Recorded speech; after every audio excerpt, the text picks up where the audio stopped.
ಉತ್ತರ ಕರ್ನಾಟಕ ನ್ಯೂಸ್, ಇದು ಕನ್ನಡದ ಉಸಿರು.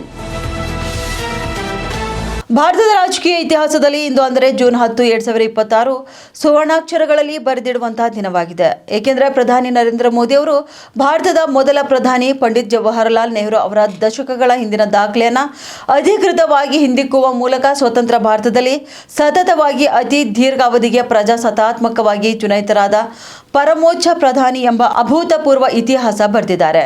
ಬುಧವಾರವಾದ ಇಂದಿನ ದಿನಕ್ಕೆ ಪ್ರಧಾನಿ ಮೋದಿ ಅವರು ಪ್ರಧಾನಿಯಾಗಿ ಸತತ 4399 ದಿನಗಳ ಸುಸ್ಥಿರ ಆಡಳಿತವನ್ನು ಪೂರ್ಣಗೊಳಿಸಿತು.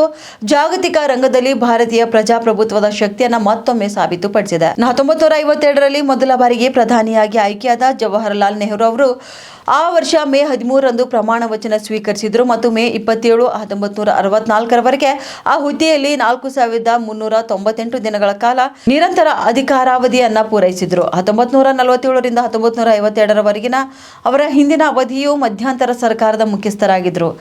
ಆಗ ಸಾರ್ವತ್ರಿಕ ಚುನಾವಣೆಗಳು ಕೂಡ ಇನ್ನೂ ನಡೆದಿರಲಿಲ್ಲ ಎಂದು ತಿಳಿದು ಬಂದಿದೆ.